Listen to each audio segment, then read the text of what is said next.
अनमोल वचन अखिल भारतीय संत मत सत्संग के संस्थापक और गृहस्थ में आनंद योग के जनक परम संत महात्मा परम पूज्य श्री यशपाल जी महाराज अर्थात परम पूज्य भाई साहब जी द्वारा प्रतिपादित इन अनमोल वचनों का पालन करना अति आवश्यक है। ये वचन हमारी गृहस्थ आध्यात्मिक साधना के लिए मूलभूत सिद्धांत हैं, जो इस प्रकार हैं। हम दुनिया की हर चीज की कीमत आंकते हैं, अपने मानव जीवन की कीमत भी जाने व परमात्मा की प्राप्ति हेतु साधना करें। मनुष्य योनि एक उपहार है, इसीलिए परमात्मा को धन्यवाद देते हुए आधा घंटा प्रातःकाल, आधा घंटा सायंकाल पूजा अवश्य करें। सत्संग, सतनाम व सद्गुरु को प्राथमिकता देते हुए इसी के आधार पर ध्यान योगाभ्यास अवश्य करें व गृहस्थ के कार्यों को परमात्मा का कार्य समझकर उसी की याद में संपन्न करें। हर समय ये ध्यान रहे कि गुरु कृपा द्वारा परमात्मा की पवित्र सत्ता का हमारी आत्मा में वास है, अतः मन में निरंतर अपने इष्ट देव का जाप करें। मान सम्मान की इच्छा ना करें व अपमान से दुखी ना हो। परमात्मा के अतिरिक्त किसी और का भय ना करें। दूसरों की बुराई न करें, न सुने, सत्य व मधुर बोलें, अश्लील शब्द मुंह से ना निकालें, सभी से नम्रतापूर्ण व सुंदर व्यवहार करें। धर्म पत्नी के अतिरिक्त अपने से बड़ी से माता जैसा, बराबर की से बहन जैसा व छोटी से पुत्री जैसा व्यवहार करें। सांसारिक जीवन यापन की आवश्यकताएं अंतहीन है, इसलिए अधिक से अधिक समय सत्संग में व धन परोपकार में खर्च करें। याद रखें, न स्त्री माया है, न धन दौलत, न ही परिवार। माया वह है जो हृदय को परमात्मा से दूर हटा दे। अतः निरंतर सत्संग और सद्गुरु की शरण में रहने का प्रयास करें। भोजन अपने इष्ट को अर्पण कर प्रसाद रूप में परमात्मा की याद में करें। रात्रि में सोने से पहले अच्छे बुरे कार्यों का आत्मनिरीक्षण कर उसका समुचित पश्चाताप करते हुए ध्यान करें व प्रभु की गहरी याद में ही विश्राम करें। परमात्मा तू ही है, तेरी इच्छा पूर्ण हो।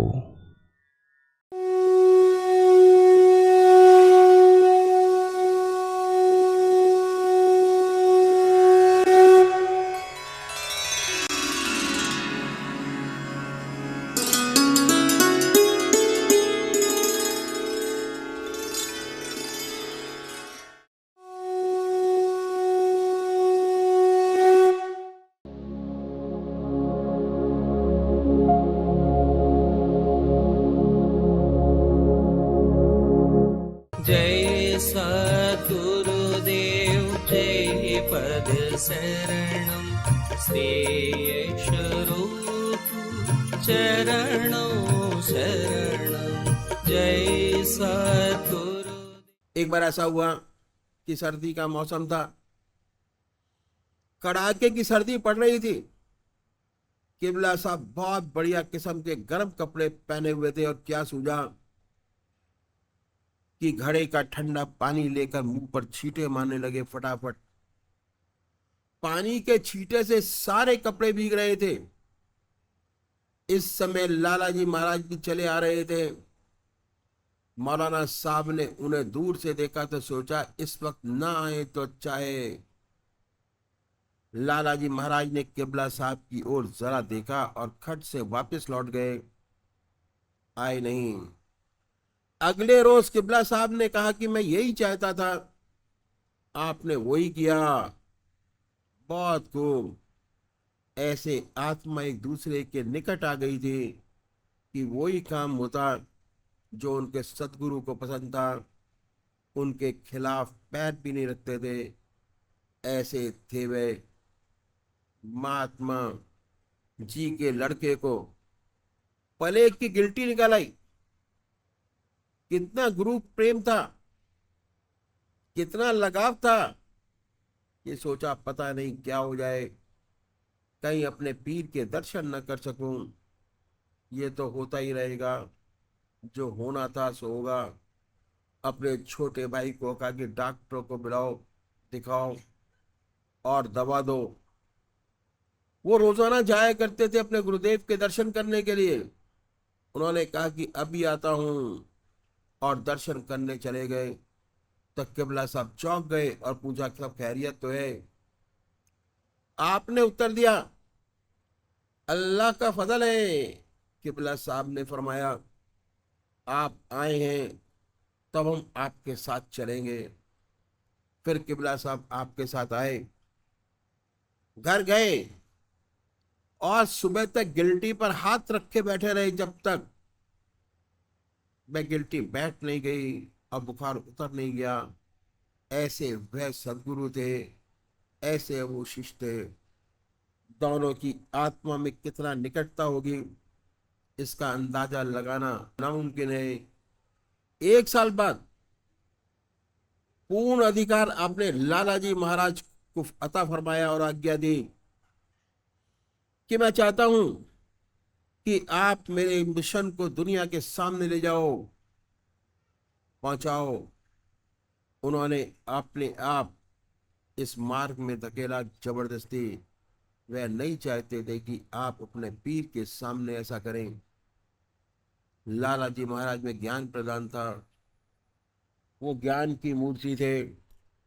उन्हें बड़ी गंभीरता थी। लोग कहते थे कि 10 15 20 मिनट से ज्यादा उनके पास कोई बैठ नहीं पाता था, इतना तेज था। महात्मा रघुबर दयाल जी महाराज तो प्रेम की मूर्ति थे, प्यार की। उनका जो सत्संग होता, उस सत्संग की कुछ विशेषताएं थी, वह मैं आपके सामने रखूंगा। पहली बात यह थी कि आपका दरवाजा हमेशा खुला रहता।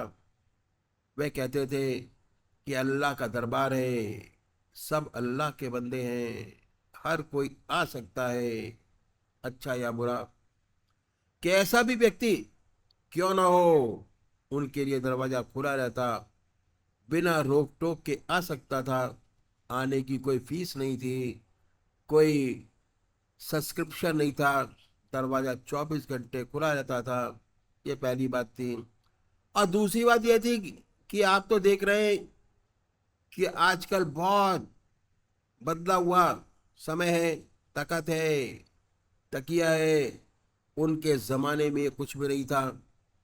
सीधा साधा जमीन पर बैठते, वह खुद शारीरिक सेवा भी करते और आध्यात्मिक सेवा भी करते थे, दोनों सेवाएं। यह विशेषता थी। एक पंडित जी थे, वे कह रहे थे कि मैं उनके पड़ोस में रहते थे।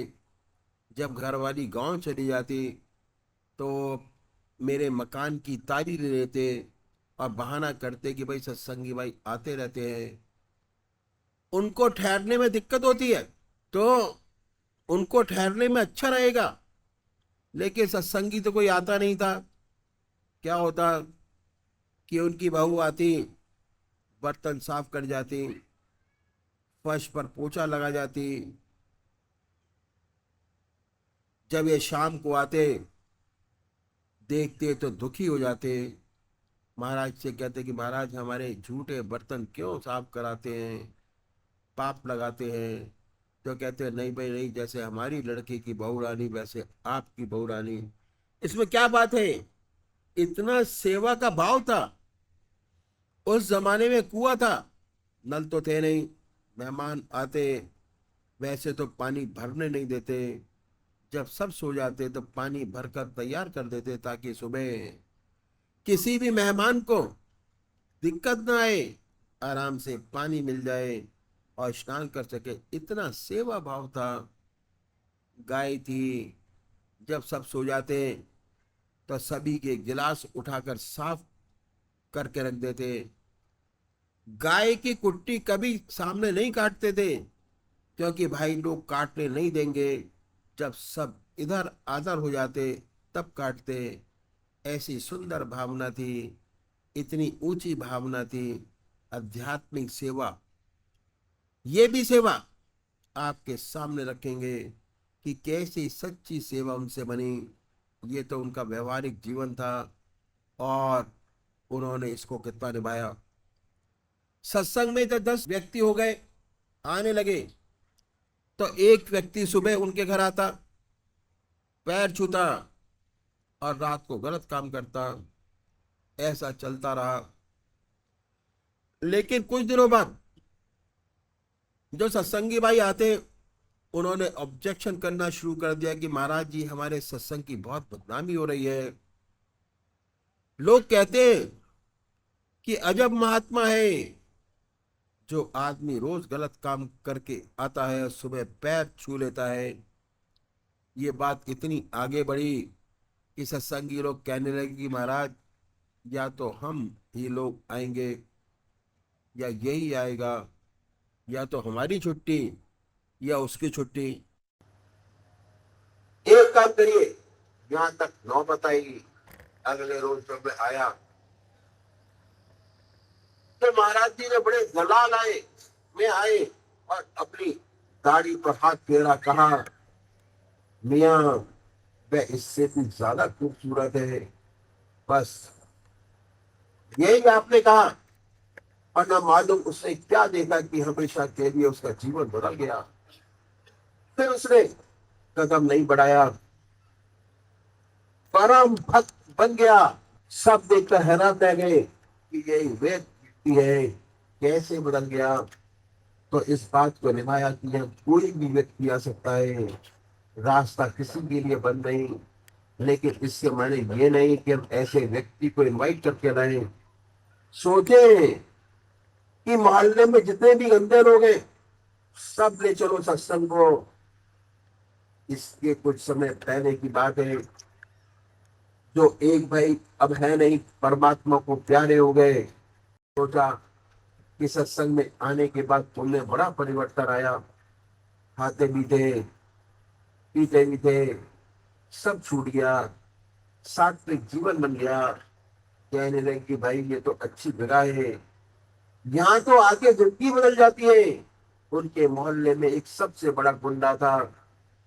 सोचे इसको भी ले चलो, अगर ये ठीक हो गया तो बड़ा अच्छा काम होगा।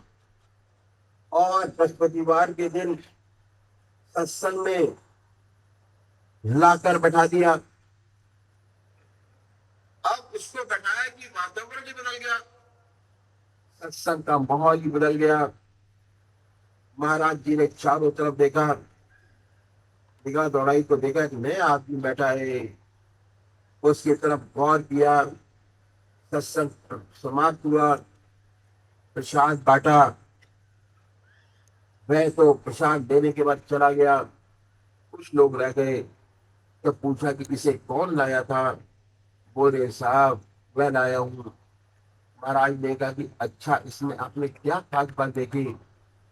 ईश्वर भक्त है, बड़ा जिज्ञासु है, बड़ा भक्त है, क्या बात आपने पाई जो इसे आप यहाँ ले आए। वह बोले कि पूजा पाठ तो कुछ नहीं है, मोहल्ले का सबसे बड़ा गुंडा है। मैं इसलिए लाया था कि अगर ये ठीक हो गया, सुधर गया, तो मोहल्ले गुंडों से साफ हो जाएगा। आपने फरमाया कि खैर कोई बात नहीं, ले आए तो ले आए, कोई फिक्र की बात नहीं, पर अब इसे इनवाइट मत करना। आपने उसको दरवाजा दिखा दिया। अब उसे दरवाजा दिखा दिया, बराबर आता रहेगा। नहीं, उसके भाग में नहीं है तो नहीं आएगा। उसकी मर्जी पर आप उसे छोड़ दीजिए, लेकिन मैं नहीं आया। इसलिए इसका मतलब ये नहीं कि ऐसा मैला कपड़ा लाए कि साबुन घिसते ही रहे, पता नहीं साफ हो पाएगा कि ना हो पाएगा। परमात्मा जिसे भेज दे और ऐसे सरकमफ्रांसेस बने वे आने लगे तो उसका बड़ा सुधार हो जाएगा। एक बार इंसिडेंस उनकी जीवन का मुझे याद आ गया। एक सत्संगी भाई आते थे, उनसे कोई बड़ी बड़ी भारी गलती हो गई और लाला जी महाराज को पता चल गया। वे बहुत नाराज हुए, कहा कि तुम यहाँ से चले जाओ, निकल जाओ, कभी दोबारा इधर कदम मत रखना। लाला जी महाराज कह तो गए, लेकिन ये बात तो टूटी जा रही थी कि यहाँ कोई भी आ सकता है, कैसा भी आ सकता है, मनाही किसी के लिए नहीं है। पर रोक लगाने लगने जा रही थी। जहां ऐसे व्यक्तित्व होता है, उनके जो साथी हैं वह भी बड़े ऊंचे होते हैं। और उस भाई ने क्या किया कि बैठक से उठे और घर में चले गए। चौके में जाकर पूज्य माता जी के चरण पकड़ लिए और चरण पकड़ के कहा कि माँ, मुझसे बड़ी भूल हो गई, इसमें कोई शक नहीं। अगर बाप बच्चे को धक्का मारकर घर से निकाल दे तो क्या माँ भी ऐसा कर सकती है?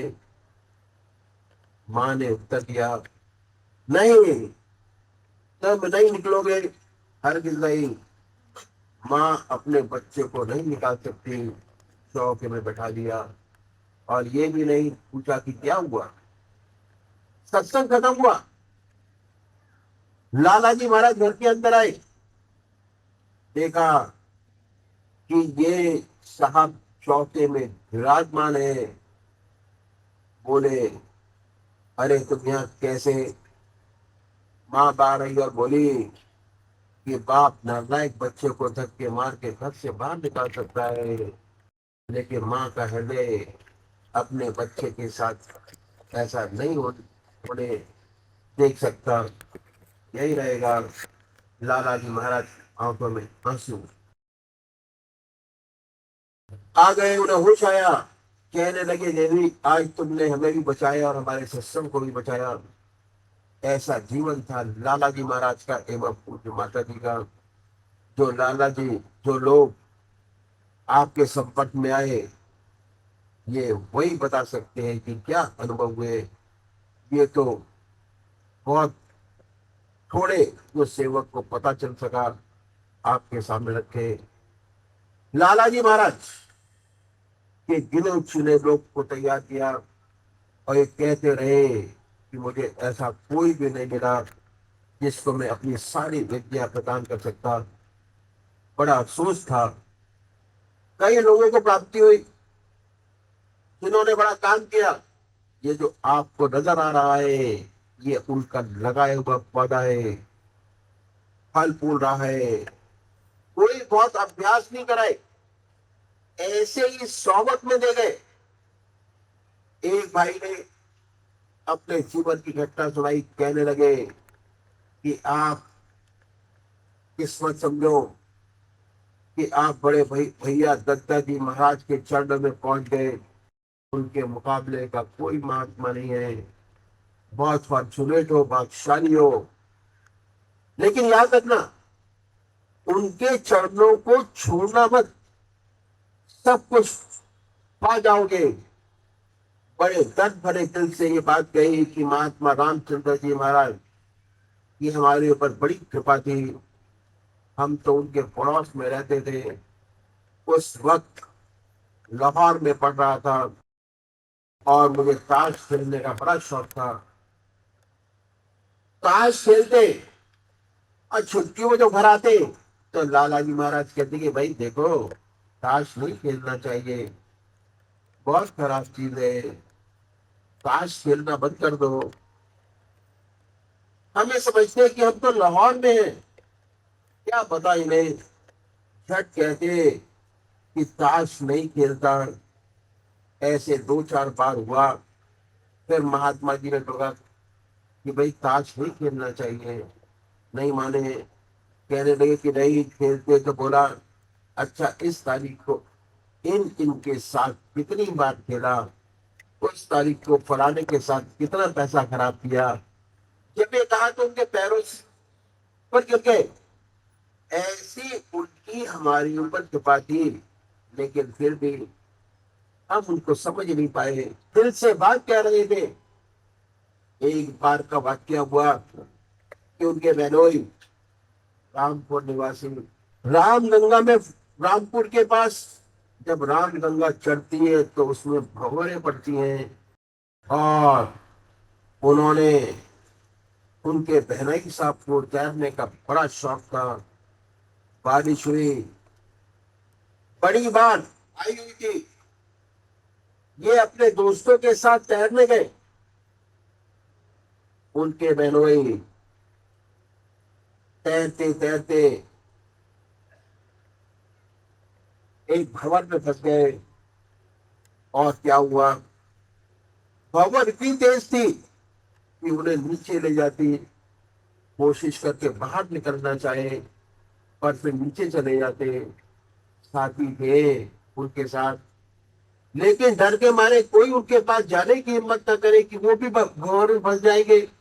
उन्होंने देखा कि अब जीवन बचने की कोई आशा नहीं, तो सोचा मरना तो है ही, लाओ लाला जी महाराज का ध्यान कर ले, वे कुछ न कुछ तो पार लगा ही देंगे। ये सोचकर डूबते डूबते ध्यान दिया। तभी क्या हुआ कि दूसरे किनारे से 14 वर्ष का बच्चा रामगंगा में कूदा, कूद कर भंवर में आया। इन्होंने भंवर से धक्का देकर बाहर निकाला और ले गया, और वहां तक ले गया जहां पानी गले के नीचे तक न आ गया। उसके बाद छोड़कर तैरकर फिर दूसरे किनारे पर चला गया। अब इनके जो साथी थे सब आगे, इन्हें बाहर निकाला, उल्टा किया, पेट से पानी निकाला, और थोड़ी देर में जब इनको होश आया, अब उस लड़के की ढूंढ पड़ी कि कहां गया, नजर नहीं आया। घर पहुंचे तो उन्हें फतेहगढ़ का तार मिला, जहां लाला जी महाराज ने लिखा था फॉर योर वेलफेयर रामचंद्र। इन्होंने इसका जवाब लिखा ऑल वेल बलबीर सहाय। बात खत्म हो गई।